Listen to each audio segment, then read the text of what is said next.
전남지사 출신 이낙연 국무총리가 역대 최장수 총리라는 명예를 얻게 됐습니다. 차기 대선 후보 여론조사에서도 선두권을 유지하면서 이 총리의 다음 행보에 대한 지역민들의 관심이 높아지고 있습니다.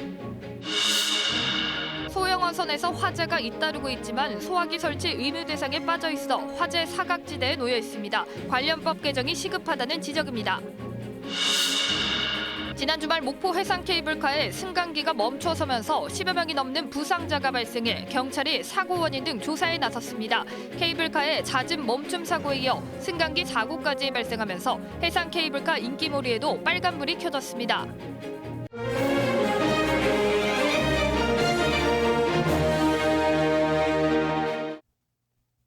목포에서 전해드립니다. 전남지사에서 곧바로 총리로 지명된 이낙연 국무총리가 오늘로 재임 881일째를 맞이했습니다. 역대 최장수라는 타이틀도 함께 기록했는데요. 대권주자로 꾸준히 거론되면서 제2의 김대중 대통령이 될 수 있을지 이 총리의 행보에 지역민들의 관심이 높아지고 있습니다. 최정민 기자입니다. 국무총리 지명을 받은 뒤 전남도민에게 마지막 인사를 건넨 이낙연 전 전남지사. 변함없이 전남을 사랑하고 돕겠습니다. 늘 국민과 역사를 생각하는 총리, 특히 서민의 사랑을 받는 총리가 되도록 노력하겠습니다. 그리고 2017년 5월 31일 이후 881일, 2년 4개월 27일을 총리로 재임하면서 1987년 민주화 이후 최장수 총리를 기록했습니다. 그런 기록이 붙었다는 건 저에게 분에 넘치는 영광이죠. 지역에서 4선 국회의원을 지내고 전남지사를 역임한 이 총리는 각종 여론조사에서 차기 대통령 선호 분야에서 선두권을 달리고 있습니다. 이 때문에 지역에서는 이 총리의 거취에 깊은 관심을 보이고 있습니다. 총선 출마에 대해서는 이 총리는 말을 아끼고 있지만 당연히 저의 거취는 저 혼자 할 수 있는 게 아니죠. 조화롭게 하겠습니다. 총선 이후 대권 행보에 본격적으로 뛰어들 경우 이른바 호남의 포스트 DJ로 입지를 다질 수 있기 때문입니다. 안정적인 업무 스타일과 함께 때로는 날카로운 촌철살인, 그리고 여야를 넘나드는 정무 감각을 갖췄다는 평가를 받는 이낙연 국무총리. 이 총리의 다음 행보에 대해 지역민의 기대감이 높아지고 있습니다. KBS 뉴스 최정민입니다. 어민들이 생업에 주로 이용하는 소형 선박에 화재가 빈번합니다. 하지만 소형 선박의 경우 불이 나도 초기 진화가 사실상 어렵습니다. 소화기 설치 의무 대상이 아니기 때문인데 현실과 맞지 않는다는 지적입니다. 보도에 손준수 기자입니다. 0.8톤급 소형 선박에서 시커먼 연기가 치솟습니다. 소화기 준비! 신고를 받고 출동한 해경 구조대가 소화기를 이용해 불을 끕니다. 화재 원인은 모터 가열로 배의 절반 이상이 소실됐습니다. 바다 여건상 구조대 출동이 쉽지 않은 데다 초기 진화에 실패했기 때문입니다. 소형 선박은 특히나 70 이상의 고령자들이 운항을 하고 있으므로 초기 진화가 매우 어렵습니다. 올 들어 전국에서 난 선박 화재는 모두 103건. 2톤 미만 소형 선박 화재는 17건으로 전체의 16.5%를 차지하고 있습니다. 하지만 소형 선박의 경우 대부분 소화기가 없다 보니 불이 나도 초기 대응이 어렵습니다. 현행 규정에는 5톤 이상 선박은 소화기 1개 이상을 의무 설치해야 하지만 2톤 미만 어선은 양동이와 두레박 등 소화기 대체 설비만 있으면 운항이 가능하기 때문입니다. 실제 어민들은 부식 등 관리가 어렵다는 이유로 소화기 대신 양동이를 싣고 다닙니다. 소형 어선에 비치된 양동이입니다. 소화기 대신에 비치된 화재 진압 장비인데요. 크기나 종류도 제각각이고 이렇게 관리도 허술하게 돼 있습니다. 이 초기 진화를 효과적으로 하기 위해서는 어선 규모와 관계없이 차량이나 대형 선박처럼 소화기 의무 설치 규정을 마련할 필요가 있습니다. 현실에 맞지 않는 규정으로 소형 선박은 여전히 화재 사각지대에 놓여 있습니다. KBS 뉴스 손준수입니다. 지난 26일 부상자 16명이 발생한 목포 해상 케이블카 에스컬레이터 멈춤 사고와 관련해 경찰이 사고 원인 조사에 나섰습니다.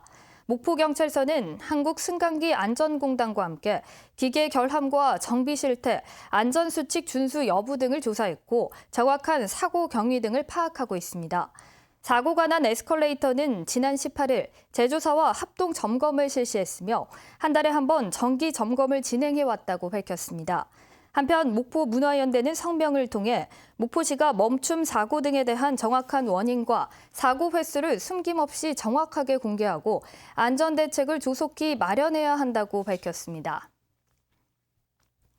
정부의 세계무역기구 WTO 개발도상국 지위 포기로 농업부문 타격이 우려되는 가운데 전라남도가 정부의 쌀을 비롯한 주요 품목의 보호조치 유지를 요구하기로 했습니다. 전라남도는 식량 주권을 지키기 위해서라도 쌀은 개도국 졸업과 관계없이 보호조치가 유지될 수 있도록 예외 품목으로 지정해야 한다며 이 같은 내용을 포함한 대응책 마련을 정부에 건의할 방침이라고 밝혔습니다. 정부의 개도국 지위 포기로 전남의 주요 작물인 쌀과 양파, 마늘 등은 WTO 협상 결과에 따라 3분의 1 수준까지 관세율이 낮아질 것으로 전망됩니다. 이틀 전인 10월 26일은 역사적으로 중요한 두 가지 사건이 있었던 날입니다. 1909년에는 안중근 의사가 이토 히로부미를 저격했고 1979년에는 중앙정보부장이던 김재규가 박정희 전 대통령을 살해한 날입니다. 장위국 광주시 교육감이 총격 사건이 있던 이날을 탕탕절로 표현해 논란이 일고 있습니다. 보도에 최혜진 기자입니다. 장위국 광주시 교육감이 지난 26일 자신의 페이스북에 올린 게시물입니다. 오늘은 탕탕절, 안중근 의사가 이토 히로부미를 격살한 날, 또 김재규가 유신 독재에 심장을 쏜 날이라는 글을 올렸습니다. 탕탕절은 일부 누리꾼들이 총격 사건이 발생한 10월 26일을 총소리에 빗대 부르는 일종의 은어입니다. 이에 대해 자유한국당 장능인 상근 부대변인은 장 교육감이 안중근 의사와 김재규 전 부장을 동일시한 왜곡된 역사인식을 보여준 것이라며 사과를 촉구했습니다. 바른미래당 하태경 의원도 넘지 말아야 할 선이 있다고 지적했습니다. 시민과 학생들의 비판적인 목소리도 적지 않습니다. 그래도 공인으로서 말조심해야 되는 게 기본적으로 깔려있는 상태고 짧은 생각이고 섣부른 행동이지 않았나 싶습니다. 진보 보수 이런 거 막론하지 않고 좀 더 통합적인 방향으로 나아가는 그런 정책에 대해서 차라리 이제 글을 올려주셨다면 훨씬 더 좋았을 것 같다. 논란이 일자 장 교육감은 해당 게시물을 삭제했습니다. 장 교육감은 박 전 대통령이 사망한 12.6 사태를 희화화할 생각은 없었지만 탕탕절이라는 단어를 쉽게 사용한 것은 부적절했다는 입장을 밝혔습니다. 장 교육감이 뒤늦게 해명에 나섰지만 사회 통합에 앞장서야 할 광주 교육의 수장이 소모적인 이념 갈등을 부추겼다는 비판은 피할 수 없게 됐습니다. KBS 뉴스 최혜진입니다. 반년이 넘도록 뚜렷한 결과가 없던 여순 사건의 재심이 속도를 낼 것으로 보입니다. 민간인 피고인의 유무죄를 판단하는 근거인 공소 사실이 불완전하게 남아 복원됐기 때문인데요. 유족들이 바라는 무죄 판결이 나올지 관심이 쏠리고 있습니다. 양창희 기자입니다.